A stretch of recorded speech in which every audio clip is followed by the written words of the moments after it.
Hello दोस्तों, नमस्कार। मैं हूं आपका दोस्त विजय और आज के इस नए ट्रेनिंग वीडियो में आपका बहुत बहुत स्वागत करता हूं, अभिनंदन करता हूं। जी हां साथियों, आज ही हमारे बहुत सारे साथियों ने एग्ज़ाम दिया है रिटन टेस्ट का प्रमोशन के लिए। 0 to 1, 1 to 2 और 2 to 3 के लिए दिया है एग्ज़ाम। तो मैं उम्मीद करता हूं कि उन लोगों का एग्ज़ाम बहुत अच्छे से गया होगा, शानदार तरीके से गया होगा और जैसे वो आशा अपेक्षा रखे थे उससे बेहतरीन गया होगा। तो मुझे इस वीडियो में कमेंट करके ज़रूर बताइए कि आपका एग्ज़ाम कैसे गया और एग्ज़ाम किस तरह से। अगर क्वेश्चन शेयर कर पाएंगे तो बहुत अच्छा होगा। मेरे व्हाट्सअप नंबर पे आप क्वेश्चन शेयर कर देंगे तो आने वाले जो साथी हैं जिनका एग्ज़ाम है उनको मदद होगी। आज का ये जो वीडियो मैं लाया हूँ ये रिकॉर्ड क्वेश्चन है इंटरव्यू का। एक्चुअल में पिछले दिनों रिकॉर्ड जो काफ़ी इंटरव्यू हुए थे जिसमें हमारे एक साथी जिनका नाम है श्री शैलेश कुमार जी। जी हाँ, शैलेश कुमार जी, आपको बहुत बहुत नमस्कार और धन्यवाद, साधुवाद जो आप अपने इंटरव्यू के सवालों को साझा किया है। एक्चुअल में शैलेश कुमार जी उत्तर बिहार ग्रामीण बैंक से हैं और स्केल 1 से स्केल 2 में उन्होंने इंटरव्यू दिया पिछले दिनों। तो उन्होंने अपने इंटरव्यू में जो पूछे गए सवाल हैं उनको हमारे साथ साझा किया। ये बताने का जो कारण है वो इसलिए दोस्तों क्योंकि आपको एक आइडिया मिल जाएगा कि किस तरह के सवाल पूछे जाते हैं। उनका इंटरव्यू लगभग 10 मिनट के आसपास का इंटरव्यू हुआ और इस इंटरव्यू में उससे किस तरह से सवाल पूछा गया, चलिए हम सिलसिलेवार इनकी चर्चा करते हैं। तो धन्यवाद करते हुए शैलेश कुमार जी को ये मैं अपने साथियों को आपके सवाल साझा कर रहा हूँ कि पहला सवाल था, इनसे पूछा गया था कि अपने बारे में बताइए, please tell about your introduction. जी हाँ, आप अपने इंट्रोडक्शन के बारे में बताइए।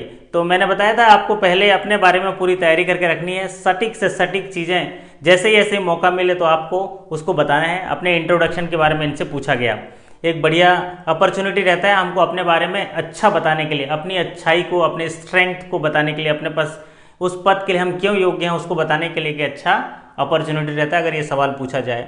दूसरा सवाल उनसे पूछा गया कि प्रॉफिट जो है वो बैलेंस शीट के किस हिस्से में रखा जाता है, profit is kept in which side of balance sheet. जी हाँ, उनसे पूछा गया प्रॉफिट जो है बैलेंस शीट के किस हिस्से में रखा जाता है, लाइबिलिटी साइड कि एसेट साइड। तो यहाँ जब प्रॉफिट जो होता है वो लाइबिलिटी साइड होता है। अब दूसरा सवाल उसी से जुड़ा हुआ पूछ दिया कि लॉस जो होता है, अगर बैंक को लॉस हुआ या किसी को लॉस हुआ तो वो किस साइड में बैलेंस शीट के रखा जाता है, लॉस को बैलेंस शीट के किस साइड रखा जाता है, तो ये एसेट साइड रखा जाता है।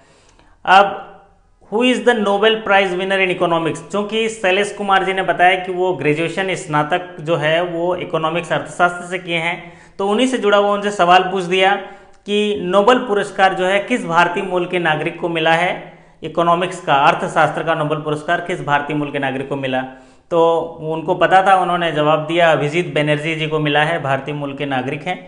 तो फिर पूछा गया उन्हीं से जुड़ा हुआ सवाल कि किस क्षेत्र में जो मिला गया, elevate of poverty in poverty, कैसे गरीबी कैसे हटाई जा सकती है, उसके बारे में जो रिसर्च किया उसके लिए उनको नोबेल पुरस्कार मिला। साथ ही इसी से जुड़ा हुआ सवाल उनसे ये पूछा गया कि क्या गरीबी हटाई जा सकती है क्या। जी हाँ, ये गरीबी हटाई जा सकती है, अगर ऐसे प्रयास किया जाए तो जरूर गरीबी हटाई जा सकती है, इसीलिए उनको नोबेल पुरस्कार मिला है। फिर उनसे पूछा गया सवाल कि what is the procedure of housing loan. जी हाँ, अभी भारत सरकार एक मुहिम चला रही है कि सबका घर होना चाहिए, 2022 तक सबका घर होना चाहिए। तो ये प्रोसीजर क्या है, हाउसिंग लोन का प्रोसीजर पूछा गया।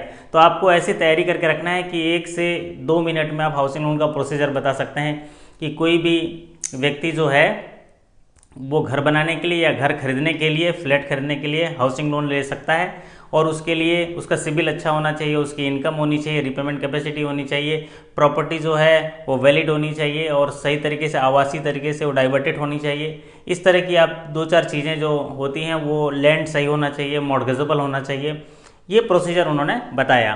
तो जब ये प्रोसीजर बताया तो उसी से जुड़ा हुआ सवाल पैदा हुआ। देखिए सवाल पूछा उन्होंने जो इंटरव्यू लेने वालों ने कि अगर मानिए किसी को हाउसिंग लोन आप दे रहे हैं और उस घर को जाने के लिए रास्ता अवेलेबल नहीं है, रोड ही नहीं है वहाँ जाने के लिए, तो क्या आप हाउसिंग लोन देंगे।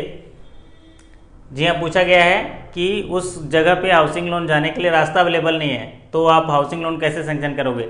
तो नहीं, जी हाँ, हम देखते हैं कि अगर उसको रास्ता ही नहीं अवेलेबल है, बेच ही नहीं पाएंगे, वो बिकेगा ही नहीं, तो हाउसिंग लोन सेंक्शन ही नहीं होगा, है ना। तो ऐसे कंडीशन में हाउसिंग लोन सेंक्शन नहीं होगा। फिर पूछा गया सवाल उससे जुड़ा हुआ कि housing loan is not available on which land, housing loan जो है किन किन जमीन पे नहीं दिया जा सकता है। तो इसका जवाब है एग्रीकल्चर लैंड पे अगर घर बना रहा है तो हाउसिंग लोन अवेलेबल नहीं होगा।